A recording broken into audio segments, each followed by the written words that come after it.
বারান্দায় নিয়ে গিয়ে আমাকে আর আমার ছেলেকে ঢুকাই দিয়ে তালা দিয়ে দিল।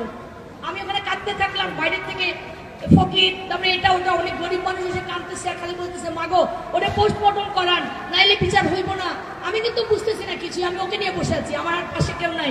আমার ছোট ছেলেটা তখন দৌড়ে গেল, বিল্টু দৌড়াই গেছে তার ভাবিকে বলতে, সেই ইস্কাটন রোডে তার বন্ধুকে নিয়ে। বিল্টু নিচে যখন গেছে ওই একই অবস্থা, জোরাজুরি করে সে উপরে গেছে, উপরে গিয়ে দেখে তার ভাবি গোলাপি রঙের মনে হয় একটা কাপড় কামিজ পরা, সে বসে তার বান্ধবীদের নিয়ে গল্প করতেছে, যেখানে তার স্বামী হসপিটালে। সে আমার সঙ্গে ছুটে আসা উচিত ছিল না? সে আমি যদি না এনে থাকি তাহলে সে কি পিছন পিছন আসা উচিত ছিল না? সে তো আসে নাই। আমার সরকার, আমার যারা আজকে আগামীকালকে 21 তারিখ নাকি রায় দিবে, আমার দেশবাসী আপনারা যদি পারেন, যে যে পারো, আমি আহ্বান জানাচ্ছি, আমি একা, তোমরা ঢাকায় সেই সিএমএম এর দক্ষিণ কোর্টে আমি হাজির হব 21 তারিখ সকাল 9টায়। আমাকে তোমরা ওখানে পাবে, তোমরা যদি আসো আমি খুশি হব।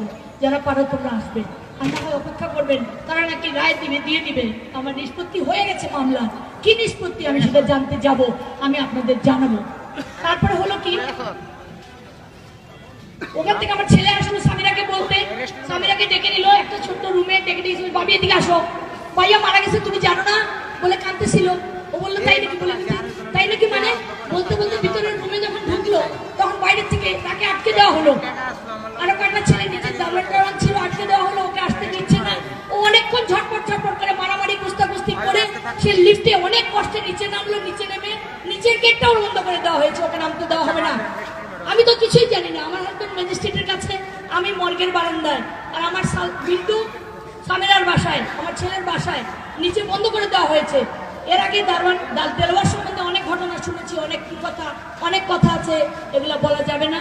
সেই দেলোয়ারই এক পর্যায়ে দৌড়ে এসে বলছে না এই ভাইয়াকে মরতে দেওয়া যায় না, এই তোর দরজা খুল, বলে ও দরজাটা খুলে দিয়ে বলছে ভাইয়া জলদি পালাও। ভাইয়া এমনকি আমার বিল্টু এবং আহরার তার বন্ধু পালাইয়া দৌড়াইয়া তখন আসছে মেডিকেলে। আসার পরে এসে আমাকে জড়াই ধরছে, তখন আমি বারান্দায়। ইন দ্য মিন টাইম তারা লাশকে, আমার হাজবেন্ড ফিরে আসছেন, এসে ওকে বুঝাইছেন এবং ওনাকে বাধ্য করেছেন। ওই ছেলেগুলি টেনে আমার ছেলেকে নিয়ে চলে গেল মর্গে। আমি চতুর্দিকে ফিল্মের লোকজন বাইরে বসে আছেন, কেউ কাছে আসছেন না। আমি অবাক হয়েছি, যারা আমার ঘরে রোজ ভাত খেয়েছেন, যারা আমার ছেলের সঙ্গী ছিলেন, যারা আমার পূর্বের সঙ্গী ছিলেন, তাদেরকেও আমার অপরিচিত মনে হচ্ছিল। আপনাদের কিয়ামত থেকে কিয়ামতের বাবার অভিনয় করেছিল রাজীব, এ রাজীব বহুত খেয়েছে আমার বাড়িতে। আমাকে বলতো আপনার ছেলের বাবা, বলে ঢং করতো, আমিও ঢং করতাম। কিন্তু মরার আগে ভদ্রলোক বলে গেছেন আমার ছেলে নাকি আত্মহত্যা করেছে। ওনাকে দেখিয়ে কি আত্মহত্যা করেছিল? উনি আজকে বলে গেছেন, নিশ্চয়ই জবাব তিনি দেবেন কবরে, আমি মাফ করব না, আল্লাহ আমাকে মাফ করুক। সেখান থেকে মর্গে নিয়ে গেল আমার ছেলেকে, বুঝতে পারি নাই, দৌড়ে আমি পিছিয়ে পিছিয়ে গেলাম মর্গের সামনে পড়ে আমি কাঁদছি। তখন রাজীবের বউ আমাকে আটকায় রাখছে, এখানে আমি বসে কথা বললাম, আমি কিছু বুঝলাম না। আমার স্বামীকে একটা ঘরের মধ্যে রাখা হলো, চেয়ার দিয়ে উনি বসে বসে আছেন, কান্না ওনার আসে না, উনি চুপচাপ কিছু বলতে পারছেন না। এই সময় একজন পুলিশ এসে আমার স্বামীর কাছ থেকে কিছু সই নিয়ে গেল। উনি ভাবলেন মামলার কোনো তথ্য কোনো জরুরি, আমরা তো পুলিশকে বিশ্বাস করি না, পুলিশকে বিশ্বাস আমরা সবাই করতে চাই কিন্তু পারি না কেন? সেই সইগুলো আমি জানতাম না কিসের। আমি আবার ছোটাছুটি করে আমার ছেলেকে পাচ্ছি না, ছোট ছেলে বিল্টু কই, কাঁদতে কাঁদতে আমি গিয়ে দেখি আমার ছেলে মর্গে। আমি দেখতে পাই নাই চোখে, আমি এত অজ্ঞান ছিলাম যে আমার ছেলে শুয়ে আছে পাশে ছোট্ট একটা ঘরের মধ্যে। আমার সারারকে বসিয়ে ওইখানে মিথ্যা সই নেওয়া হচ্ছে, সারার এবং আহরার তার বন্ধুকে। আমি টান দিয়ে বলছিলাম, এই পুলিশ তুমি কি সই নিচ্ছ আমার ছেলেকে দিয়ে? একটা ছেলেকে মেরে ফেলছো তোমরা, আবার আরেকটা ছেলে সই নিচ্ছ বলে আমার টান দিয়ে জড়িয়ে ধরে বাড়িতে নিয়ে আসি আমি। পরে প্রাণপ্রিয় দেশবাসী, পরে জানতে পারলাম অনেকদিন পরে, যখন উকিলের কাছে আমি একজন সেই উকিল ভদ্রলোক মারা গেছেন, ওনার কাছে নিয়ে গেলাম ফাইল করে বললেন যে আমি কি মামলা করব? আপনার স্বামী তো সাক্ষী দিয়েছেন যে আপনার ছেলে আত্মহত্যা করেছে, এই যে তারা পোস্টমর্টম করেছে, পোস্টমর্টম যে করা হয়েছে, আলামত পেয়েছেন, আপনার স্বামীর সই রয়েছে এখানে। আমি এটা কেমন করে সম্ভব? আমার হাজবেন্ড তো চেতে উঠলো, বলে কি আমি সই দিয়েছি? আমি কোথায় দেখলাম? আমি তো দেখি নাই কোনো পোস্টমর্টম কিছু। বলে যে আপনার সইটা কিন্তু এখানে হওয়া উচিত, একটা কাগজের নিচে, একটা কাগজের সবসময় এই যে নিচের অংশে সই হয়, তাই না? ওখানে ছিল, এখানে কোর্ট ওরা আইন যে এখানে সই নিয়েছে, ওরা বুদ্ধি করে নিয়েছে, নিয়ে ওখানে তারা হত্যা মামলা। তো হত্যা মামলা, একটা মানুষ যখন ঘরে মরে তখন হত্যা হয় না? একটা মানুষ মারা গেছে, মার্ডার না এটা? দেখেছি অপমৃত্যু মামলা, অপমৃত্যু তো রাস্তাঘাটে হয়, কারেন্টের শক খেলে অপমৃত্যু হয়, পুকুরে পানিতে পড়ে মরে গেলে অপমৃত্যু হয়।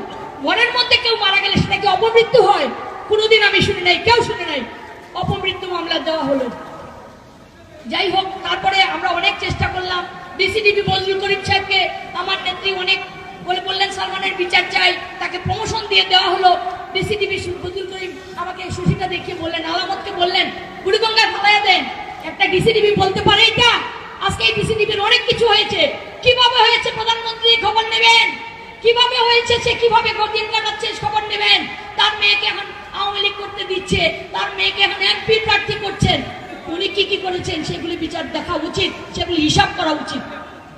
আমি আইনত যেভাবে উচিত সেভাবেই ডিসিডিপি সাহেব গেলেন, ওনার লোকজন গেলেন, ঘরে গেলেন, দেখলেন এটা ওটা দেখলেন, দেখে কিছু নেগলেক্টেড কথা বললেন, কিছু বললেন এটা হবে ওটা হবে, এটা আমাকে দিয়ে দেন, কিছু উনি নিয়ে আসলেন, এনে সেগুলো জব্দ করে রেখেই দিলেন। এবং গাড়িতে উঠার সময়কার একটা কাহিনী আপনাদের বলি আমি। আমরা গাড়িতে উঠছি, যে যার গাড়িতে উঠছি। এর কয়েকদিন আগে গাড়ি আনতে গেল আমার হাজবেন্ড, আমার 5টা গাড়ি আমার সালমানের, ওর বাড়িতে ওর গাড়ি আমার হাজবেন্ড আনতে গেলেন। আমার গাড়িতে এখনো ডেন্ট আছে। সামিরার মা লাফ দিয়ে গাড়ির উপর পড়ে গাড়ি আটকাতে চেষ্টা করলো।